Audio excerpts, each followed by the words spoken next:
seja bem-vindo a mais um episódio do Marketing Caos, o podcast que se insiste em perguntar: dá para fazer marketing sem enlouquecer? Ou pelo menos sem enlouquecer os outros?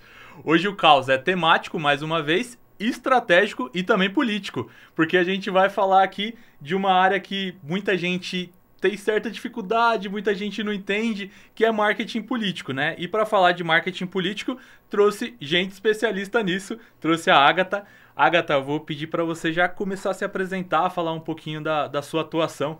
Perfeito. Obrigada, Jefferson, pelo convite, né? Fiquei muito feliz, né? Bom, eu sou a Agatha, tenho aí pelo menos uns 22 anos de experiência em marketing, né? Trabalho nessa área há muito tempo, mas o marketing político surgiu na minha vida um pouco mais recente, né? Depois ali da campanha de 2018, né? Então eu comecei ali a me interessar um pouco mais sobre o marketing político, e aí dessa vez agora eu já tô mais imersa aí nesse desafio, né? Que o marketing político significa aí pra gente aqui no Brasil. Eu acho que foi 2018 que mudou completamente as coisas. Sim. Quando a gente fala em marketing político, né? Foi lá que efetivamente começou a questão de redes sociais, a marketing digital para marketing político? Sim, sim. Na verdade, o marketing digital, ele começou a ficar mais forte ali entre 2016 e 2017. Uhum. 2018, ele veio muito forte e também para mostrar aquela polarização que teve, né? Eu tava até lendo um livro esses dias e todos os exemplos eram de antes de 2018. Aí eu deixei o livro de lado, falei, não adianta. Né? Lógico, tinha algumas coisas a acrescentar, né? Mas tudo mudou. E ainda depois de 2020, depois, o pós-pandemia mudou mais ainda. Então, a gente sentiu uma força do digital na campanha de 2020, muito mais forte. 2022, então, veio consolidado.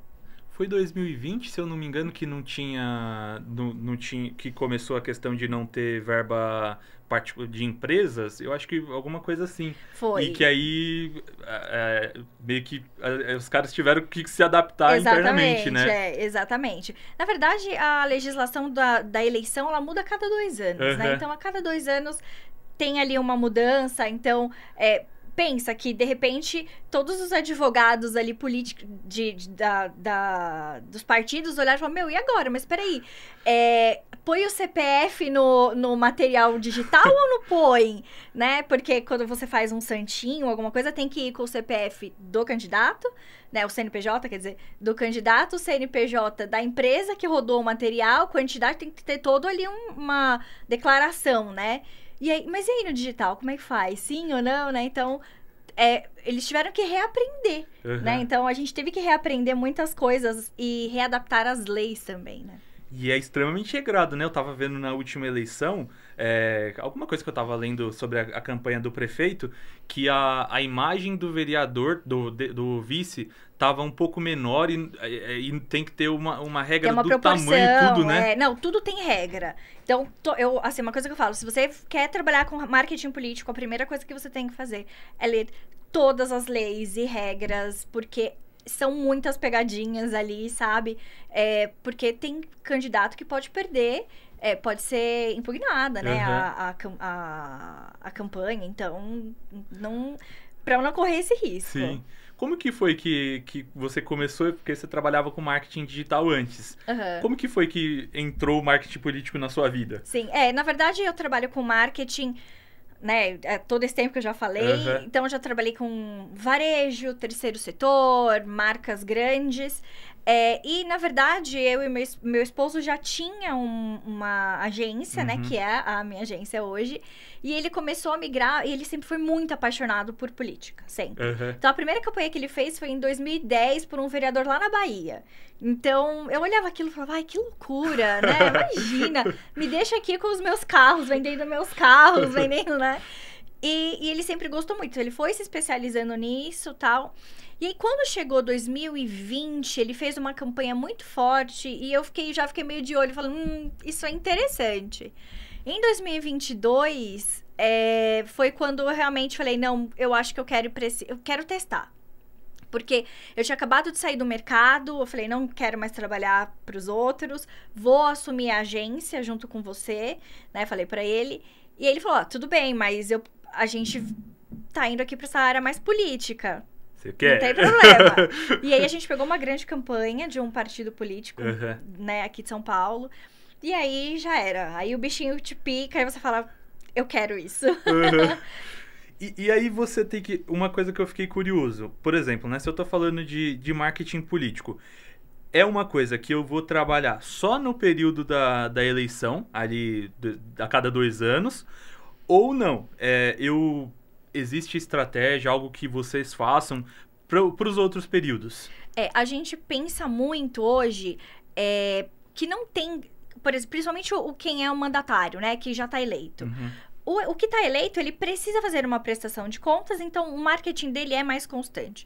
Mas tem muita gente que pensa, por exemplo, no ano que vem a gente tem uma das eleições mais importantes, que é presidente, governador, senador, deputado federal e estadual. Então vamos supor que é um candidato a deputado estadual. Então ele olha e fala, putz, tá muito cedo ainda para eu começar a falar de política, até porque tem uma data X ali, porque você pode começar a falar que você é candidato mesmo, antes disso você não pode falar. Mas você pode começar a trabalhar a sua figura pública como uma pessoa, como uma força mesmo. Poxa, essa é a pessoa que tá aqui na cidade e ele se interessa, ele tem esse olhar, enfim, né, pra alguma dor específica. Então, para as minorias, ou que fala de transporte, ou que fala de segurança pública. Então, essa pessoa ela pode ir começando a falar, principalmente nas suas redes, de uma forma sutil e criar essa autoridade com essa pessoa que se importa com o que está acontecendo na cidade, no bairro, que seja. Eu vi um caso desse, eu até estava procurando aqui o nome dele, não vou achar. Mas ele foi um dos vereadores mais eleitos aqui, mais votados aqui de São Bernardo. E eu tinha reparado que ele começou uns 3 anos antes a estruturar isso. Então, ele fazia principalmente trabalho em rede social, e aí ele foi viralizando no Instagram. E aí o que ele fazia? Não sei se ele já tinha algum envolvimento com algum vereador, mas o que ele mais fazia era fazer um vídeo... essa estrada aqui tá esburacada, então eu vou fazer um ofício pra prefeitura. E aí começou a ganhar relevância. Quando foi a eleição, se eu não me engano, ele foi o 3º mais votado. Exato, porque as pessoas começam a falar, tá, mas então por que você não vai pra vida pública? Se você tá assim... E, na verdade, foi uma estratégia que ele teve, né? Então, as pessoas já começam a falar, poxa, olha, ele realmente... Tá engajado em resolver os problemas, né? Então, ele precisa estar na vida pública. E na hora que ele estiver na vida pública, o meu voto é dele, né? Então, eu tenho uma frase que fala, quem se governa. Então, se a pessoa quer ser vereador daqui 3 anos, né? Que foi a última. Ou deputado daqui 1 ano, já tá atrasado. Já tá atrasado. E tem que fortalecer, uma coisa que eu tenho visto hoje, tem que fortalecer... É uma coisa até complicada, porque você tem que fortalecer a imagem do candidato, mas hoje em dia, dependendo do cargo, principalmente cargo eletivo, até a esposa do candidato. Exato, todo mundo. Você tem que fortalecer a equipe do candidato, a família do candidato. Porque que acontece? A comunicação política mudou muito de uns anos pra cá. Era uma coisa muito distante. E graças a Deus, as redes sociais, elas trouxeram essa aproximação. Só que ela tem que ser uma aproximação inteligente, né? Então, não adianta eu falar só do candidato como político. Eu preciso falar dele como filho, como pai, como esposo, enfim... em todas as áreas da vida dele, porque é aí que a gente conecta com o eleitor, né? É aí que a gente traz ele como uma figura muito humana, né? Qual que é a diferença principal? Porque a gente está falando ali, né, da pessoa, da humanidade dela. Qual que é a diferença em eu comunicar, então, e até se vocês trabalham também com prefeituras, com governos, ou até com partidos, né? E como que vocês diferenciam a comunicação de um para o outro? Sim. Quando eu tô fazendo uma comunicação de um prefeito, por exemplo, eu tenho que ter muito cuidado para não ser uma autopromoção, né? Então, eu tenho que fazer uma comunicação mais institucional, quando ele é mandatário. Agora, para um político, é exatamente isso. Para um candidato, é exatamente isso. Eu tenho que trazer para o olhar do eleitor quem é essa pessoa no todo dele, né? A comunicação pública, ela é mais delicada, porque é o que eu te falei, não pode caracterizar a autopromoção do prefeito. Eu preciso ser muito assertivo naquilo que eu vou falar, porque, por exemplo, vamos fazer uma campanha de dengue, né? Que é uma campanha institucional da prefeitura. Ela precisa funcionar, né? Então, não adianta só colocar um outdoor na cidade. Eu preciso ter estratégias para saber onde está essa pessoa que deixa a água parada, né? Então, ela anda de ônibus, então vai para dentro do ônibus. Então, tem toda essa estratégia. E para esse político que tá pleiteando ali uma vaga, é isso, é trazer ele para uma conexão com quem é o seu futuro eleitor. Eu acho que não tem, pensando até na agência, em quem está gerenciando isso, na equipe, porque muitas agências que trabalham ali, até setor de marketing, tem muito medo da parte da crise, né? Que são os haters. Sim. E não deve ter setor mais propenso a isso do que político. Eu vi aqui em São Bernardo, o prefeito, ele começou a fazer bastante roda gigante. Então, ele colocou uma roda gigante, acho que uns 3 lugares. E tem a verba da prefeitura para o setor de cultura para a área, né? Então, destinada para isso. Mas aí já vem os comentários, né? Então, mas por que não tá investindo em outra coisa? Exatamente, então aqueles comentários comuns. Exato. E eu imagino que deve ser muito difícil lidar com isso, né? Como que vocês lidam? E também em situação de crise mesmo, né? Quando aparece algum escândalo, alguma coisa do tipo. A gestão de crise hoje, ela é um dos alicerces mais importantes dentro da agência, né? Tanto que não é só a pessoa de marketing, a gente tem assessoria de imprensa, RP, a gente tem outros tipos de pessoas para ajudar a gente quando surge uma crise, porque é aquele ponto que, tipo, ou você vai sair muito vencedor daquilo, ou vai ser a sua derrota para sempre. Então, a gestão de crise hoje, ela já tá no nosso escopo de trabalho, porque pode acontecer, né? E assim, parece que a política não é um barco, não é um barquinho calmo. Ele é ali um veleiro no meio do caos mesmo. E a gente tem que estar preparado para tudo. Para tudo. Você falou que seu marido, ele gosta de política, né? Vocês já chegaram a recusar algum candidato, né? algum cliente por uma questão ética? Porque eu vejo que muita gente fala isso em questão de advogado, né? Por que um advogado ele vai defender um assassino? Mas é o trabalho que o cara tá fazendo. É uma questão da legislação, né? Vocês entendem isso também para o marketing político? Não? Já teve algum caso de ter que recusar ou mesmo encerrar algum contrato? A gente brinca muito que a gente não tem partido político. A gente tem cliente. Mas quando mexe com aquilo que é ético em você, não tem jeito. Em 2022, a gente recebeu uma proposta, daquelas propostas que, tipo, mudariam as nossas vidas, financeiramente falando, pra, né, fazer ali a campanha para um determinado nicho. Mas aquilo, né? Meu marido falou, eu acho que eu nunca conseguiria dormir com a minha cabeça em paz, né? E sim, a gente já recusou. Se não tem, não adianta, é aquilo, né? Se mexe com a tua ética, algo que vai mexer com o teu nome, com a tua família, não vale a pena. Sim, é a mesma coisa. E eu falei da questão do advogado, eles que não me escutem aqui, mas eu fiquei pensando muito disso um dia, tava vendo um caso, era um assassinato de criança, e eu falei assim, como que como que a pessoa consegue? Eu, particularmente, não conseguiria, né? Tem que ter muito sangue frio. Tem que ter o sangue frio e ser extremamente profissional. A gente ainda tem essa escolha de não pegar, né? E se em algum momento ali da caminhada a gente vê que o político que tá com a gente tá fugindo daquilo que é a nossa verdade, também de encerrar o contrato, né? Qual que é vamos falar de resultado, né? O resultado, porque eu entendo que o resultado para um político não necessariamente ele ser eleito. Vou trazer casos que eu vejo muito, principalmente campanhas, por exemplo, para presidente, mas até governador, que o objetivo da pessoa claramente não é ser eleita, é ela ganhar visibilidade para numa próxima eleição ela conseguir um deputado, algum cargo do tipo. Como que vocês medem o KPI, né? Como que vocês medem a entrega? E isso fica claro pro candidato do objetivo dele? Não, tem cara que é iludido mesmo, que não tem chance, mas acha que vai ganhar? Não, na verdade, né, quando uma pessoa se candidata, tem muita coisa. Tem os números do partido político que o partido precisa ter ali, né? As cadeiras que o partido puxa, enfim, tem muita coisa ali que não é só, ganhou ali nas urnas, né? E sim, tem muita gente que já se candidata sabendo, olha, talvez essa minha candidatura não vingue, mas uma próxima, e é isso, vai trazendo visibilidade, né?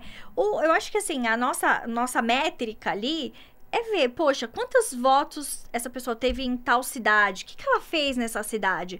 Né? A gente tem ali um trabalho de CRM muito forte dentro da agência para a gente entender isso.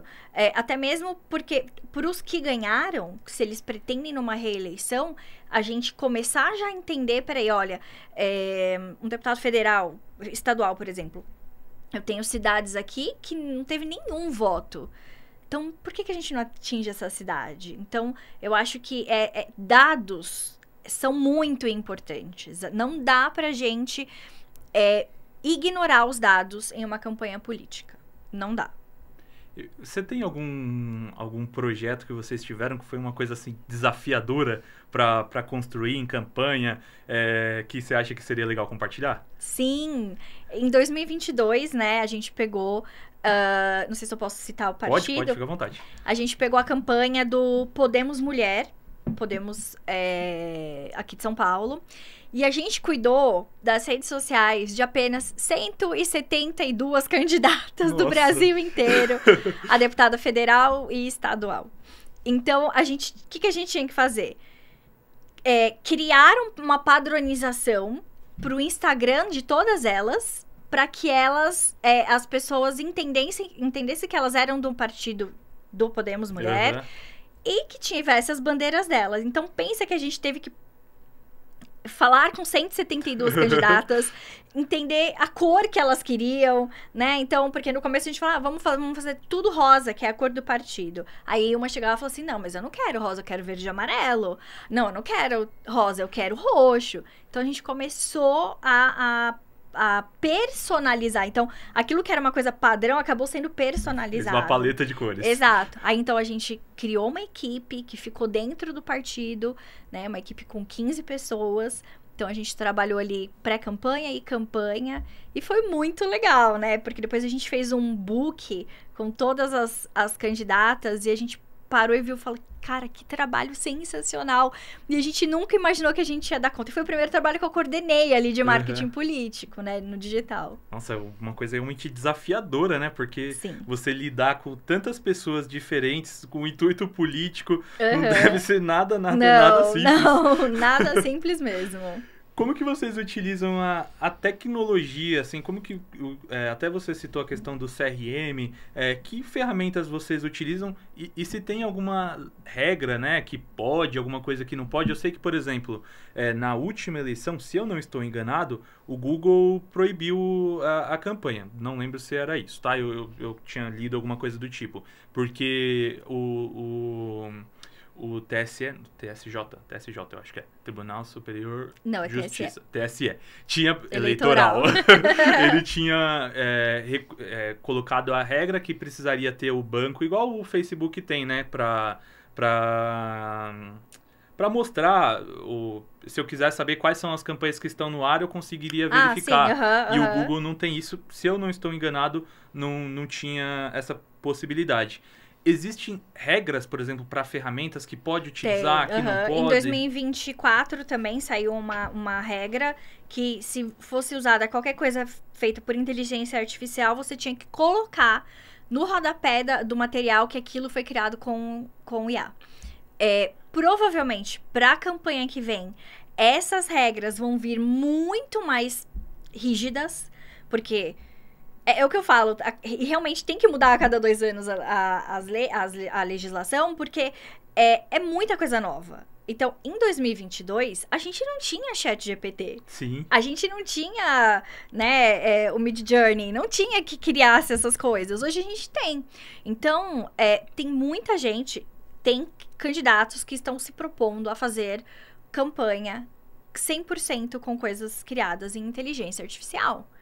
Então, vai vir uma lei, uma regra ali para isso, né? Então, a gente usa muita ferramenta de CRM na agência, a gente usa, as ferramentas que a gente usa até com outros clientes, né? Mas o CRM é o que mais pega ali, que é o que traz dados, Legal. Né? Então... Quando a gente fala da comunicação em redes sociais, eu sei que muito da verba em si, por exemplo, para um deputado, para um vereador, vem do fundo partidário.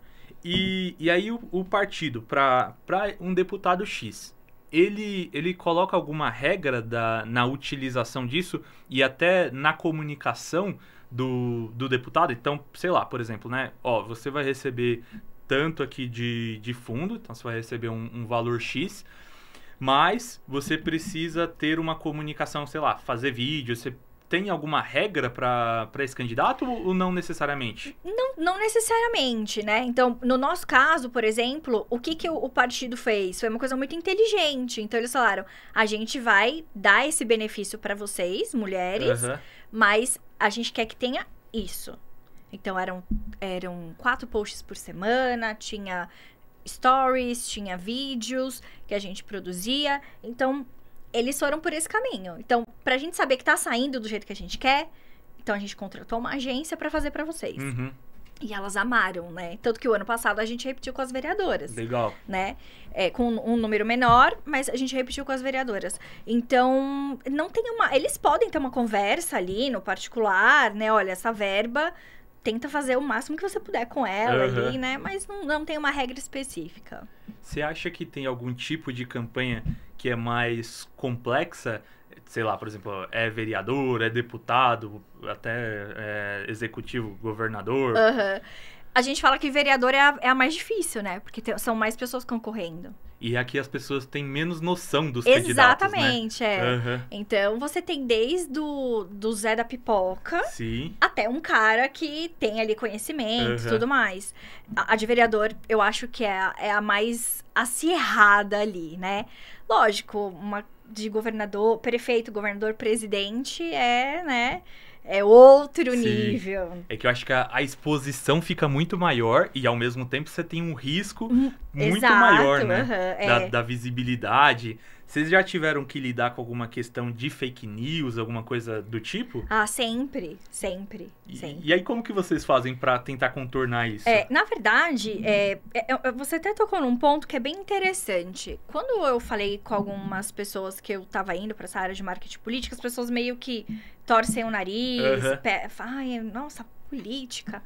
Só que, sabe qual que é a arma mais poderosa que a gente tem hoje? É a informação e a verdade. Se a gente conseguir sempre combater a fake news, eles vão perdendo força e a gente vai deixando a democracia cada vez mais forte. Porque as fake news, essas coisas, o que eles querem fazer? Enfraquecer a democracia. E a democracia no Brasil, muita gente fala, é muito jovem. Realmente, é muito jovem, né? Então, a democracia no Brasil surgiu 100 anos depois do que a dos Estados Unidos, por exemplo. Mas, pensa que foi uma democracia que ela conseguiu passar por 2 impeachments. Então, é uma democracia forte. Então, a gente precisa preservar. Então, a fake news, ela vem exatamente para isso. Para enfraquecer, para tirar a credibilidade do processo eleitoral. E quando você vê, a democracia foi embora. Né? Tem até um livro que chama Como Morrem as Democracias.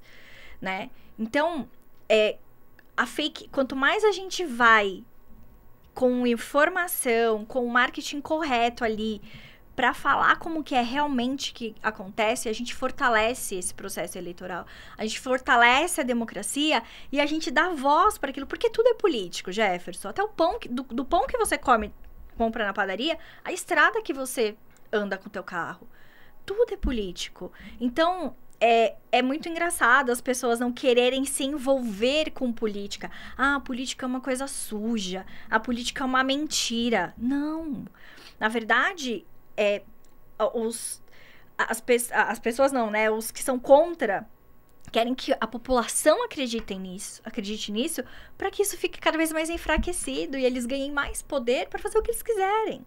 Até porque se você começa a enxergar só a política como algo sujo, como algo que não vale a pena, às vezes as pessoas melhores que poderiam se interessar para entrar, elas não vão querer, justamente porque já enxerga como algo negativo. Exatamente. E tem muita gente boa na política. Se não tivesse, a gente não teria tantas coisas positivas nas nossas cidades, no nosso país, né?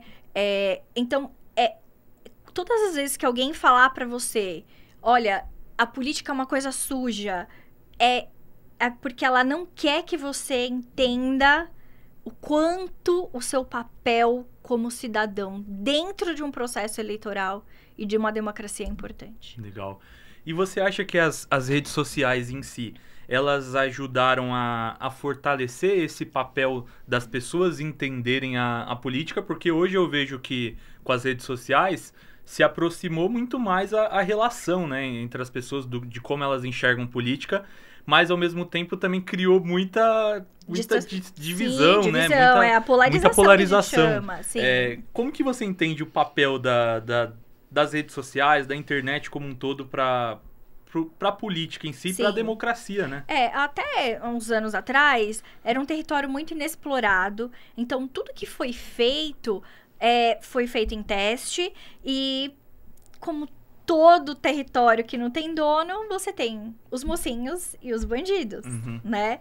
E não tô falando de partidos, nada disso. Tô falando de pessoas que trabalham na eleição. Então, por exemplo, bons exemplos do que foram feitos no digital.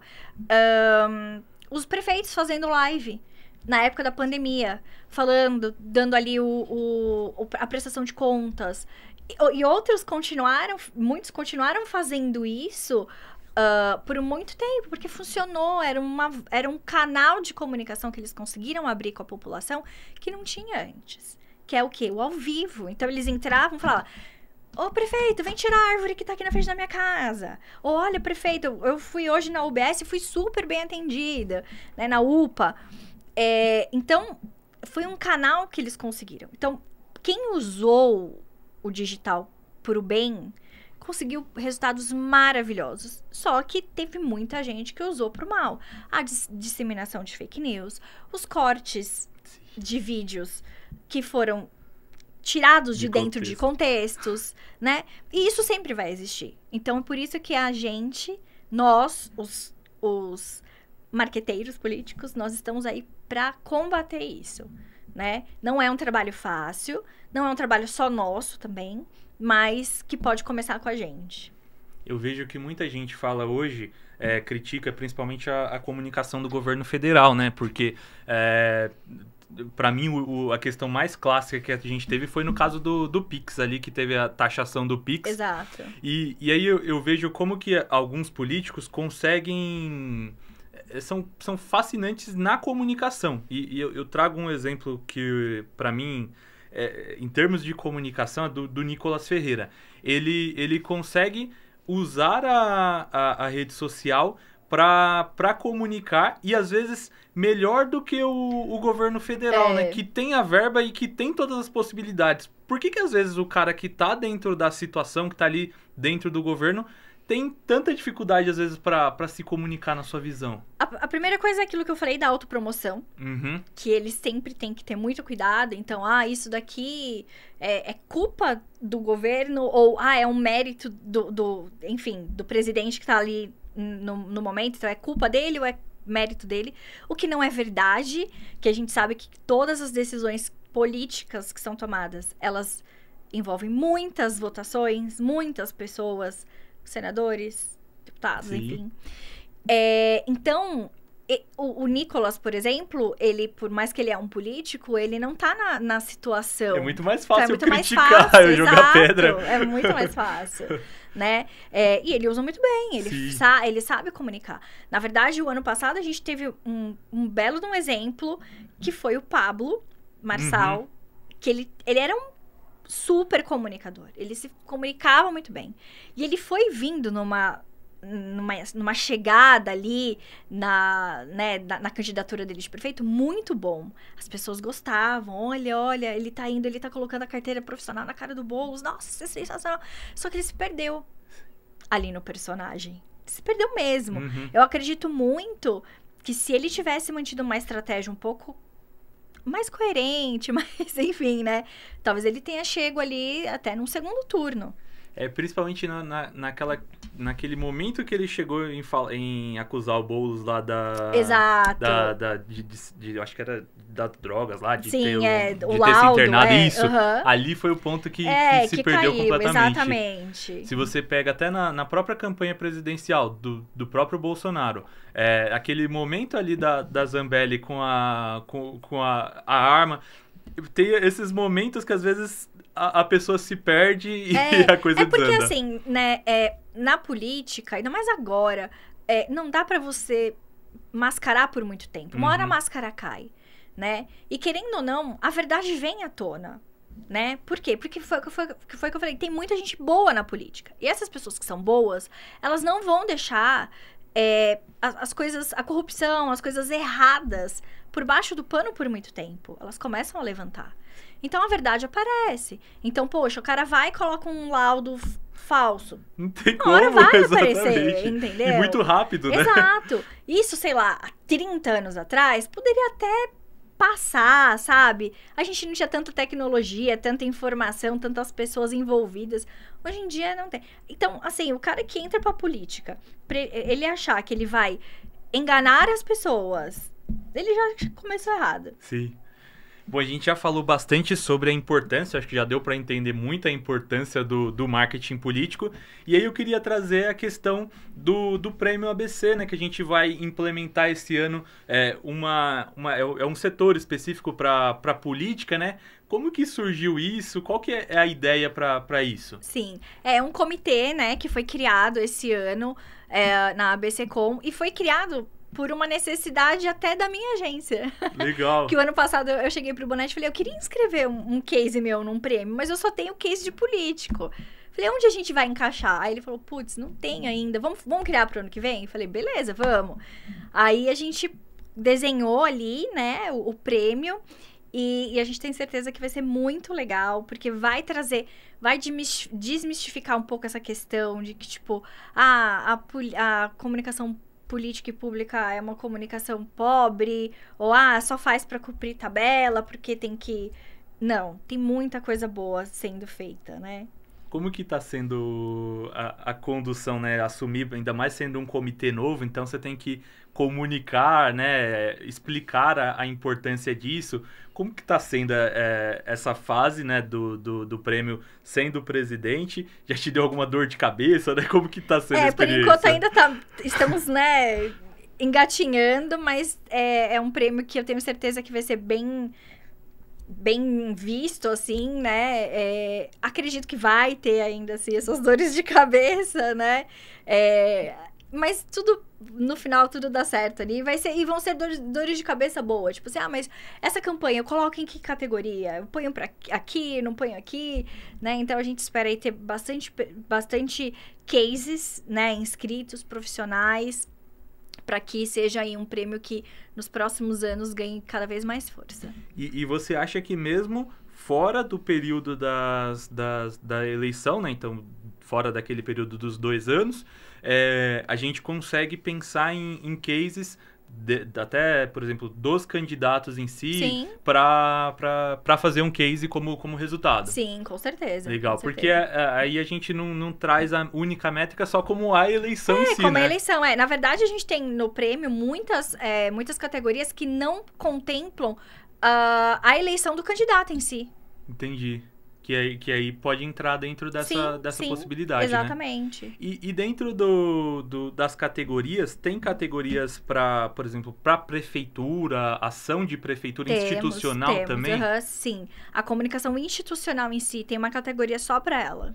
Para atender prefeitura, tem que ser por licitação? Por licitação. Tá. Então sempre tem a licitação e aí que pode... Sempre, exatamente. Aí, geralmente, ela dura o mandato, né, do prefeito. Quando muda o prefeito, muda-se aí faz uma nova licitação e muda os profissionais. Geralmente não é só uma agência, né, que é escolhida, às vezes é mais de uma, geralmente 3 agências, para cuidar, porque são muitas coisas, né, dentro da prefeitura, né, então, e aí o secretário de comunicação ajuda, né, na escolha. O partido político já não precisa, se você quiser atender o partido em si. Não precisa de licitação. Já não precisa de licitação, porque aí ele que ele tem que essa escolhe, decisão. Exato, Legal. Exatamente. Você acha que para uma empresa, para alguma agência que quer começar a trabalhar com marketing político, o que seria o caminho ideal para ela destrinchar? É trabalhar, digamos, começar ali com o candidato, com o vereador? Ou você acha que ela já teria um know-how, por exemplo,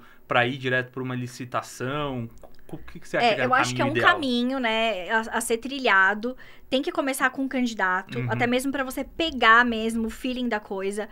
Política é muita articulação, a política é a pessoa fala, é a malandragem, né? Não é malandragem, é articulação, né? Então, peraí, eu tenho que me associar ao cara que vai me trazer voto, né?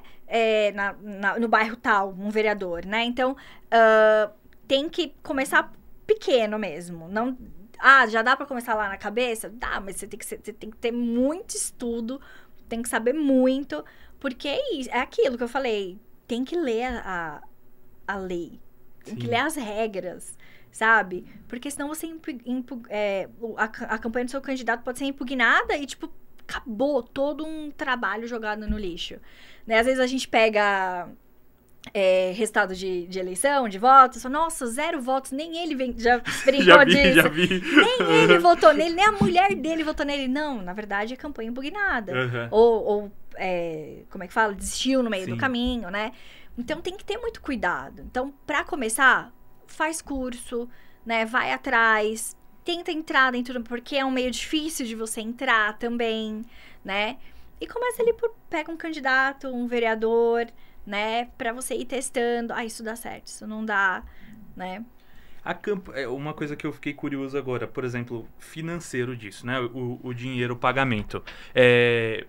Porque eu queria entender isso. Ele recebe essa verba antes ou é depois? Ele tem que comprovar os gastos e aí ele recebe um reembolso, sei lá, do partido? Não, o partido, ele vai liberar a verba, né? E aí, depois, ele faz a prestação de contas. Entendi. E assim, a prestação de contas é ferrenha. A gente entra nessa prestação de contas. Eu tenho que prestar conta de tudo que eu fiz, que eu entreguei, né, pro partido. Que aí você tem que colocar a emissão da nota, descrever tudo certinho, né? Tudo. Legal. Tudo mesmo. Bacana. Bom, a gente falou aqui bastante sobre temas políticos, né? E eu queria trazer um pouquinho do nosso patrocinador, né? Quem paga as contas, né? O partido paga a conta do candidato e a Grimp paga as contas do Marketing Caos. Para quem não conhece, a Grimp é uma empresa de BPO financeiro e assessoria financeira. Então, para você que precisa de suporte para emissão de notas fiscais, emissão de boletos, aquele trabalho operacional efetivamente do seu financeiro, nós temos uma solução. E para você que precisa de um suporte mais de assessoria efetivamente, então quer entender um pouquinho dos seus números, entender os seus resultados, nós temos uma solução específica para isso também. Então a ideia é se reunir com você, a gente faz esse entendimento dos números, dos relatórios, definição de metas e entender efetivamente como que estão seus resultados, para onde que é o caminho ideal, o que você precisa reduzir. Então entra também nessa vertente da Grimp, tanto operacionalmente como estratégico. É isso. Bom, Agatha, a gente agora tá indo pros finalmente. E eu sempre no final, eu peço pra deixar uma dica. Apesar que assim, a gente já deu muitas dicas aqui hoje. Sim. E até dentro daquilo que teria aqui que eu ia perguntar. Que é para essas pessoas que acham que marketing político é uma coisa suja, que só tem manipulação, né? O que você diria para mudar a visão dessas pessoas, né? Apesar que você já falou, né? Mas vamos reforçar. Na verdade, eu vou dar um exemplo muito prático aqui. Eleição do Lula lá em 2000. Ele veio com uma coisa, um mote, né, de campanha que a gente fala, muito forte, que era a geração de 10 milhões de emprego no país.